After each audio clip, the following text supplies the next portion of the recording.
We're 8 weeks through the college football season, heading into week 9.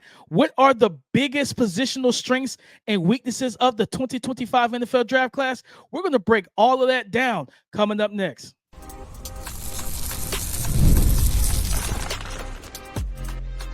You are Locked On NFL Draft, your daily podcast covering the NFL Draft. Part of the Locked On Podcast Network, your team every day. What's up, Locked On family? Welcome back to the Locked On NFL Draft Podcast, your daily podcast covering your favorite draft prospects, part of the Locked On Podcast Network, your team every day. I'm your boy, Damian Parson. You can find and follow me on X at DP_NFL. I'm a senior draft analyst, and thank you for making Locked On NFL Draft your first listen today and every day. Shout out for being out every day. As you know, I got to kick the intro to Mr. LSU himself, Keith Sanchez. You can find and follow him on X at The Talent Code. You talk to him, baby. What's up, Locked On family? Let's get locked in. This is Keith Sanchez, 2019 national champ, man, and the other side to this dynamic duo that we like to call the Locked On NFL Draft Podcast. I want to start this podcast off by saying shout out to our everydayers. Thank you for tapping in with us each and every single day. Every listen is greatly appreciated here. On today's show, man, we are going through this 2025 NFL draft class, and what are we doing? We're going to break down what are the biggest positional strengths, right? We're going to talk about what are the biggest positional weaknesses, and then we're going to talk about a position with sleeper values, right? So this is, if you like draft, you need to know what prospects your team need to go to. This is the episode to get into. This is the episode to listen to from beginning to end, because we're going to talk about all these prospects. We're going to talk about which positions to target. DP, it's time to bring out that scout notebook, baby. Let's get into it and let's have this conversation. Today's episode is brought to you by FanDuel. Place your first $5 bet and you'll get started with $200 back and bonus bets guaranteed. Visit FanDuel.com to get started. Biggest positional strength, Keith, when I look at the 2025 NFL draft class, and I think we did call our shot weeks ago, probably a month or so ago. I said the tight end class. You know what I mean? I talked highly about this tight end class, and I'm sticking with that, Keith. I think that is the biggest positional strength in this class. I think this is a situation where when you look at the tight ends right now in the league, like, you know, I was having a discussion. I disagreed with him, but one of my guys on Twitter, he was like, man, Brock Bowers is already a top 3 tight end in the league. And I was like, I don't agree with that wholeheartedly. I was like, the tight end position has been terrible this year. Like, it's been god-awful.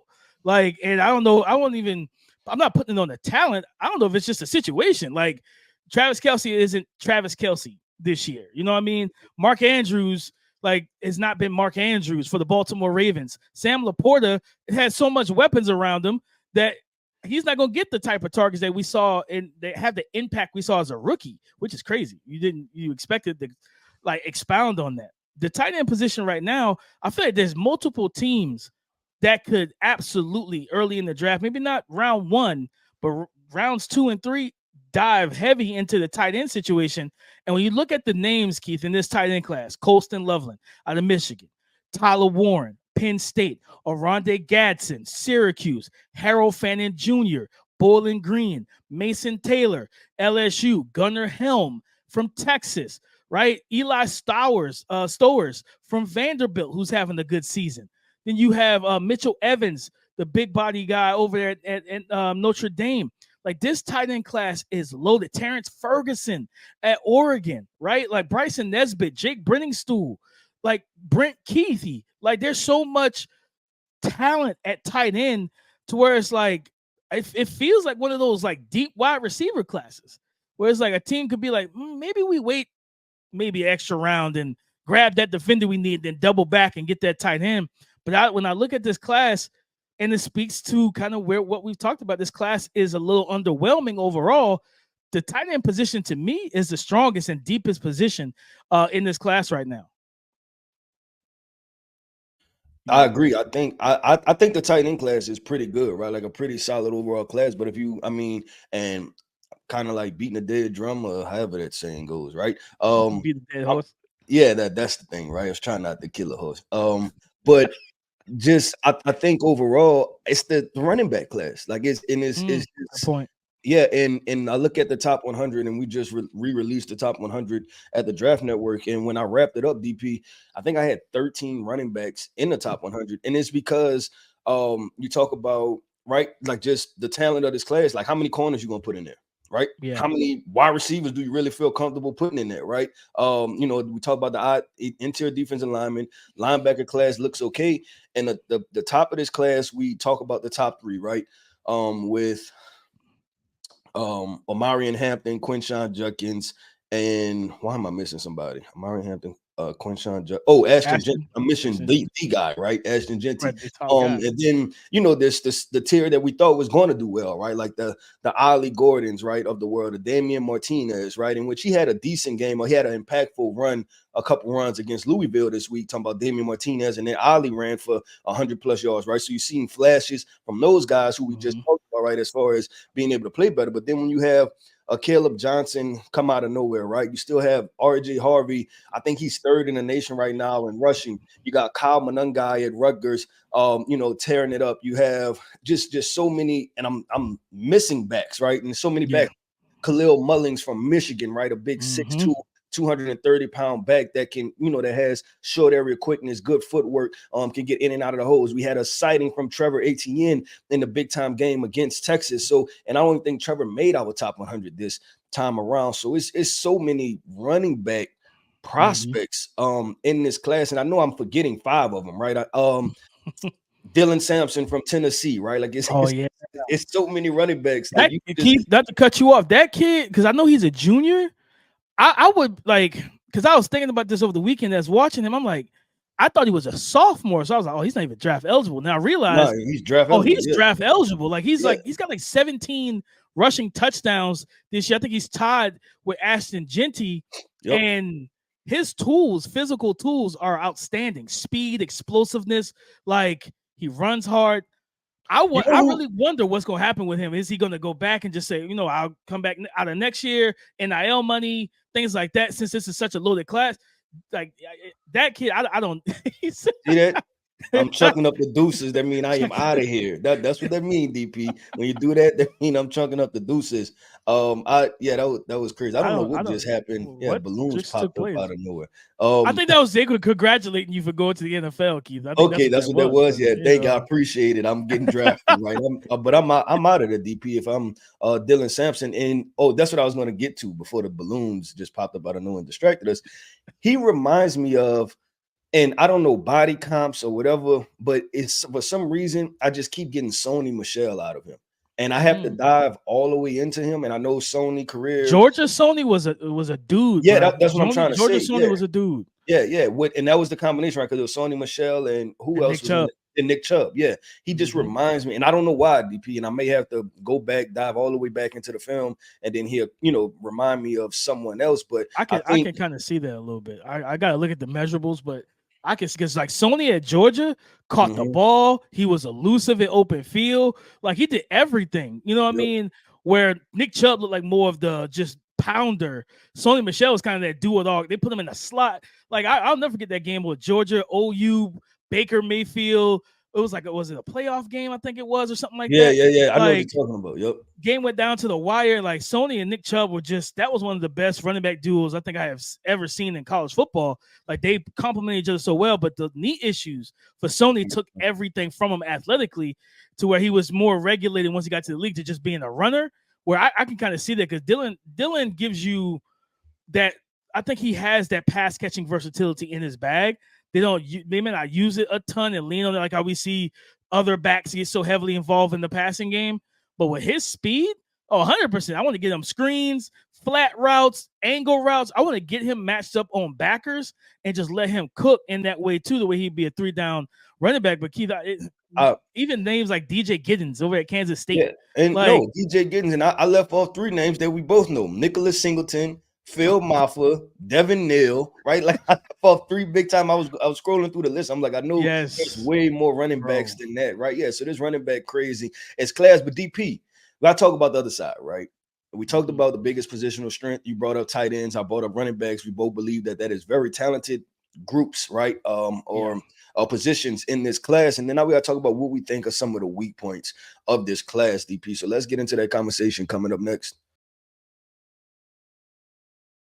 Today's episode is brought to you by Gametime. Gametime has a new feature called Gametime Picks that makes getting tickets to see your favorite teams play live even easier. But guys, they have tickets for all events, concerts, comedy shows, you name it, they have it. Gametime Picks filters out the fluff to show you only incredible deals on great seats so you don't have to waste time searching through thousands of tickets. What some of the things that I love about Gametime as well are the seat views from every seat in the venue, so you know what vantage points you have before you purchase your ticket. They also have lowest price guarantees, event cancellation protection, and even job loss protection, guys. So take the guesswork out of buying tickets with Gametime. Download the Gametime app, create an account, and use the code LOCKEDONNFL for $20 off your first purchase. Terms apply. Again, create an account, use the redeem code LOCKEDONNFL for $20 off. Download Gametime today. Guys, what time is it? It's game time. This episode is brought to you by PrizePicks. You can now win up to 100 times your money on PrizePicks with as little as 4 correct picks. PrizePicks puts its members first, so all withdrawals are fast, safe, and secure. When my picks hit, I can get my money in as quick as 15 minutes. Sign up today and get $50 instantly when you play $5. You don't even need to win to receive the $50 bonus. It's guaranteed. PrizePicks is the best way to win real money this football season. Which players are going off? Which ones aren't? Make your picks in less than 60 seconds and turn your sports opinions into real money all season long.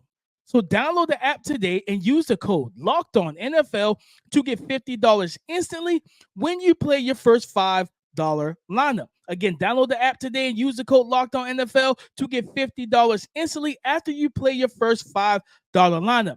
PrizePicks, run your game. Biggest positional weaknesses of the 2025 NFL draft class, Keith. I think it's O-line. I think it's O-line just as a collective, right? Because there's so much smoke right now, even when you look at the tackle class, right? The tackle class, when you think about Will Campbell, Kelvin Banks, Cameron Williams, the right tackle from Texas, Ariante Ursary, Josh Simmons, who I believe it might have been a torn ACL. I don't think they put out the full actual diagnosis, but he's out for the season. Yep. Wyatt Millum from West Virginia, Emory Jones, Blake Miller, Jonah Savanea, right? But a couple of those guys, Keith, you talk to certain scouts and O-line specialists and evaluators like, yeah, this guy might be a guard. This guy, Jonah Savanea, is viewed as a guard. There's people, because of the arm length concerns about Will Campbell's, like, I don't know, he might be better off as an interior offensive lineman. I've talked to some people, they have Wyatt Millum as a center. And I'm just like, this actually happens. This destroys the tackle class in general. It might boost the interior O-line class, because when you think about like centers and stuff, Keith, like the center class right now isn't very robust, right? You got the Jared Wilson from Georgia, and then Parker Brailsford at Bama. Yep. The Jonah Monheim from USC. Oh, like, yeah, it's not a lot of like highly touted centers in this class right now, right? And even like I think even with guard, like because like Tate Ratledge got hurt this year, like it's a lot of smoke where you don't know who is actually who, right? You know Tyler Booker's good, but then you have Donovan Jackson, who had good tape last year, but the tape this year hasn't been as consistent on that for that Ohio State offensive line. So I think it might be O-line where it's like, and that's tough because I think if you look across the NFL, there's still a need for teams to improve offensive lines. And if you don't feel comfortable with this class, it's like, what are you going to do, right? Because it could be, could we see a situation where if like a tackle that's viewed consistently as a guard, but a team need, man, we like the Patriots need offensive line help. They need tackle help, Keith. And it's like, well, do we just take Will Campbell and just pray for the best? Like, and hope that he can figure it out at tackle, his arm length is fine, things of that nature, and protect the blind side of our potentially franchise quarterback? Like, this is I'll say this. I think if you're a free agent offensive lineman, veteran free agent offensive lineman, whether it's tackle, interior, center, whatever, you might be able to make yourself some money this offseason because just this O-line group is not the strongest right now. Yeah, no, and the thing is that and we had talked about this in one of the staff calls, right? Is that it's more so there's talent, but it's not a lot of top tier talent, right? Like you kind of feel like all these guys are in the same, or like the top of this class is all jumbled together, right? Like it's not like last year where you seen Olu and Joe Alt start to separate themselves. Okay, cool. This the premium two, right?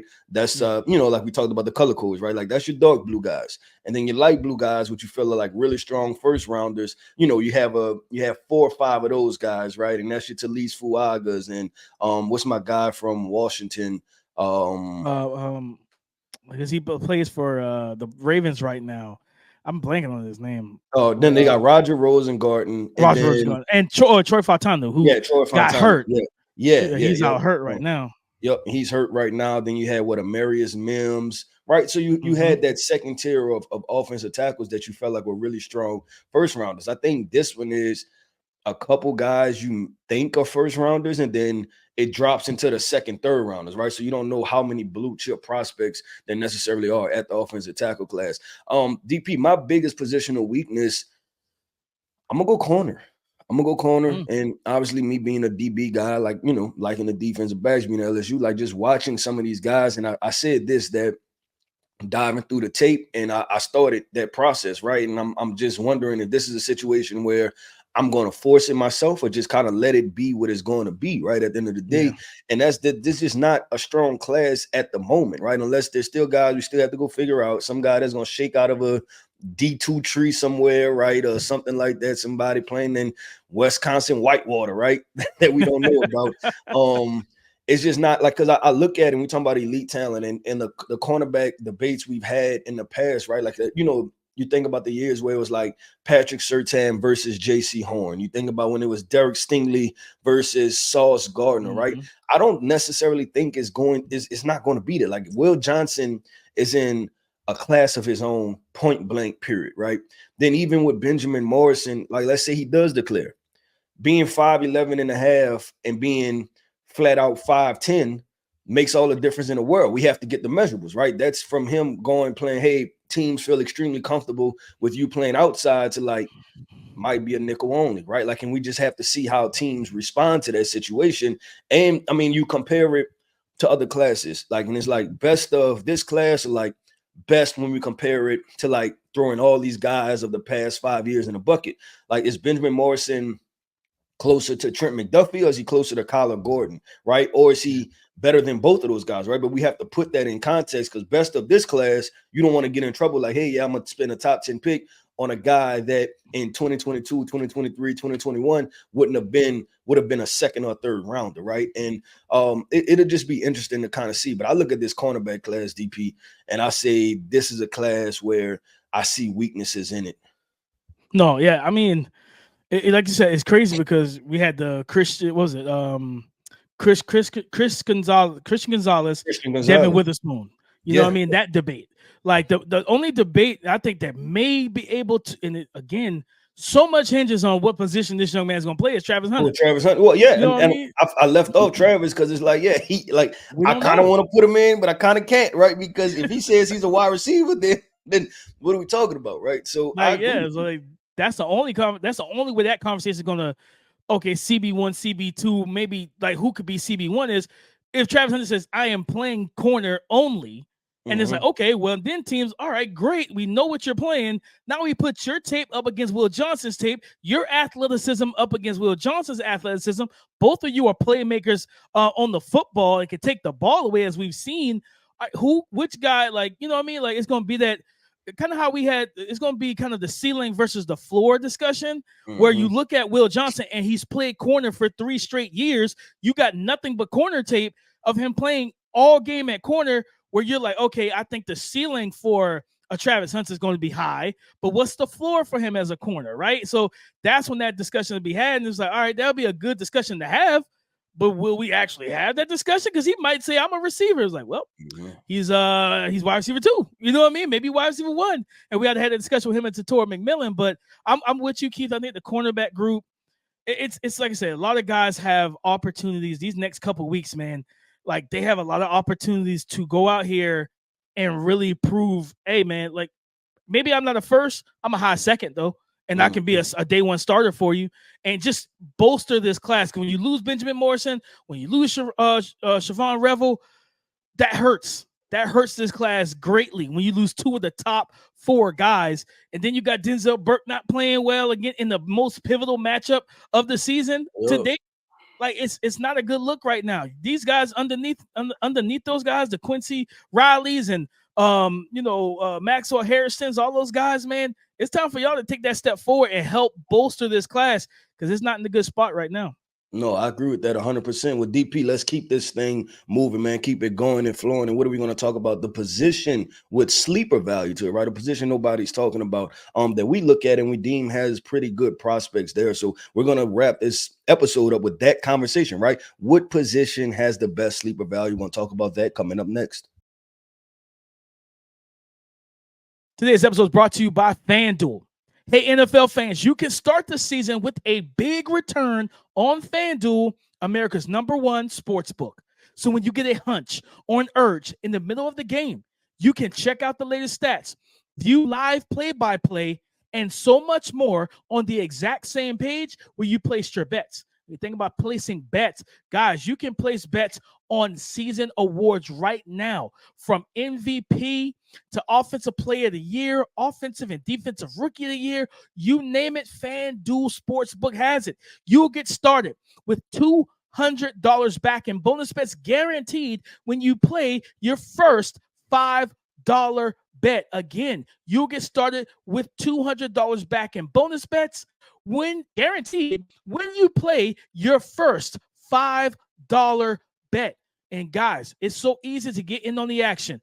All you need to do is go to FanDuel.com and start to get in on the action.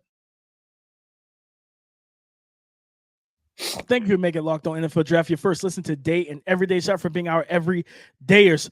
Position with the best sleeper value, Keith. I kind of went between two. I was like, all right, edge, because I love the depth of this edge group and all the talent. It's rounding out for sure. It's rounding up. Thank God, because the beginning of the season, it was not looking great, Keith. But guys are starting to step up. Guys are making their presence felt, things of that nature. I'm actually going to go to safety, right? I think sleeper. We had a conversation there. I think it's safety, Keith. And then from the audible sound you just made, I think you agree with me. I think it's safety. Malachi Starks is the guy that we view as a true top 32 first-round pick, right? Then you got Kevin Winston Jr. at Penn State. Your boy, Billy Bowman, who we both like over at Oklahoma. You got Kamari Ramsey from USC. My guy, Sebastian Castro, older prospect, more than likely going to be a day 2 prospect because of the age.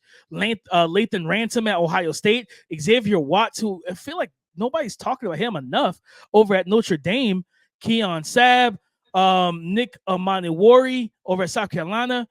Hopefully Rod Moore from Michigan can return from that Achilles. I think he's a senior, but he might try and do the medical red shirt. But a guy I liked when I watched him in the summer was Hunter Wohler over at Wisconsin, the 6'2", 218-pound, kind of low hole, strong safety. And what are we seeing from safeties in the league today, Keith? We're playing either too high, or will we go to cover one? We go to cover 1 or cover 3. We need you to be that robber, that heavy hitter, that guy that can be versatile, play in the nickel, play in that 10-yard box, +1 in the run game. I think this safety group, it may not, like I said, it may only have 1 to 2, one for sure blue chip, Malachi Starks. Maybe Kevin Winston can be that as well. But I think the depth of this class is pretty good, and you can get yourself some good contributors on day 2 and 3 of the draft. Yeah, DP, I made that noise because I thought that I was like, I'm mad that segment that I didn't go first, right? I wanted to do. I didn't think you was gonna pick safety. You beat it to I me. Initially right? wasn't. I was gonna go edge, but I was like, that's too easy. You beat me to it, man. But I agree with you. I agree with all the names. The only additional name I add in, and we talked about how the transfer portal has not done some prospects well. This guy that I'm about to mention, it has 100% did him better. Did the body well, right? And that's Mr. from Texas. Transfer from Clemson to Texas. Andrew Andrew Makuba has played good football, like played really good football. And Mm-hmm. I'll leave it in this lane. I think DP, when I'm talking about the position, it's the third level of the defense, right? Your safeties and potentially your nickels. I think that's the sleeper part, right? Because you talked about Mm-hmm. Sebastian Castro being able to move inside, outside, those type of situations. And yeah, and usually DP, the nickels, they start to come on later in the process, right? Like remember like the Andrew Phillips and things like Mm-hmm. that. Like that, he was more of a Senior Bowl guy. I think you watched him heading into, but I think he took Yeah. off after the Senior Bowl, right? But we're starting to find these guys earlier. So yeah, I think that's a strength. And it helps because when you talk about what defenses wanting to run the football and just like what is the balance now, having 3 linebackers on the field or 2 linebackers, right? How many Mm-hmm. safeties? So having good safeties and nickels are back a priority again, even though it was quote unquote a devalued position, right? Now we see that there's some value in that situation. So I agree with you, DP. I'm looking at safeties and I'm like, yeah, that's one of the most talented classic like positions that nobody's talking about. No, and it really felt like they have been like under the radar this entire season. When you talk about draft prospects, yeah, we focus so much on quarterbacks, receivers, and this loaded running back group. And okay, the edges are starting to come along and different things like that. But it's like, man, like this safety group, these guys can play, and these boys can make impact plays, especially like a Sebastian Castro, because he played linebacker at times for Iowa's defense. And you think about going to big nickel, big dime on those third and long situations in the NFL. If you're a team that you don't trust your linebackers to drop in coverage, you can pluck one of those linebackers off the field, throw him in there because he can tackle and he's aggressive in the run game, and he's a refined and reliable tackler that can help you out in both facets. So this class, and like you said, Makuba, I think he had an interception. Yeah, one of the 3 interceptions against Carson Beck. You know what I mean? yep. When he jumped, took underneath route, jumped underneath one of the, I think, an in breaker and everything, and picked it off. Great play.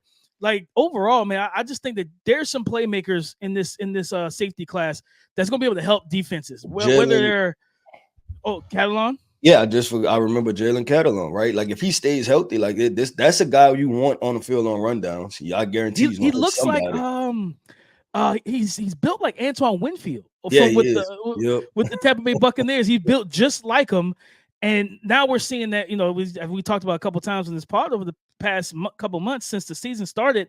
He's showcasing that playmaking ability, Keith, and that wasn't something he was doing early on. It was more so being a physical tone setter, Bob Sanders like heavy hitter. But then that led to him being out 2 consecutive years, and he's kind of refined his game to where it's like, you know what? I need to prolong my career when I get to the league. Yeah, if I need to make a hit, I'll make it, but I'm going to make plays on the ball, and that's how I'm going to get paid and get that second and third contract. I love what he's been able to do. So, yeah, that was a name I completely forgot about. Yep, 100%. So we both agree on the safety position, right? Being a sleeper value position. DP beat me to the punch, but that's okay. It's all good, right? It's for the Locked On family at the end of the day. With DP, that wraps up another episode, man, of the Locked On NFL Draft Podcast. I want to end this podcast off by saying shout out to our everydayers. Thank you for tapping in with us each and every single day. Every listen is greatly appreciated here over at Locked On NFL Draft. Listen, man, I am Keith Sanchez. You can find me on X at The Talent Code. That right there is my co-host, my guy, Mr. Damian Parson. You can find him on X at DP_NFL. And like we like to say, man, y'all come talk to us because we like to talk back. Go subscribe and follow for free on YouTube, wherever you listen to podcasts. Get the latest episode as soon as it is available. Thank you for making Locked On NFL Draft your first listen today and everyday shot for being our everydayers. On tomorrow's episode, guys, we are getting in. We got a lot of college football just this week in general, but we got some nice games coming up on Friday. We want to get into the prospects that you need to watch. You need to make a statement in those games. Some of the sleepers and everything else. We can get into that on tomorrow's show. So come and join the conversation again tomorrow on the Locked On Podcast Network, your team every day.